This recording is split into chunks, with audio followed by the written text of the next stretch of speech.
Hello everyone, how to do it? I'm back with another new video, and in this video I'll guide you how to use StyleMe AI self editor application.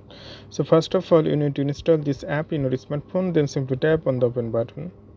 Then you can see here the interface like this. So this is not totally free, like you can get some feature is free, but if you want to get all the feature, then you have to upgrade your account. So for example, I'm just going to choose something maybe okay, and then you can upload your photos here. I'm just going to upload this one, confirm it. So okay, great. So it's not possible to do it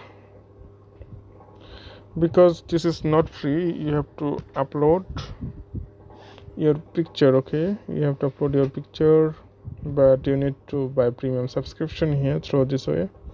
So it's a very it's little amount. If you really want to do it, you have to buy the things.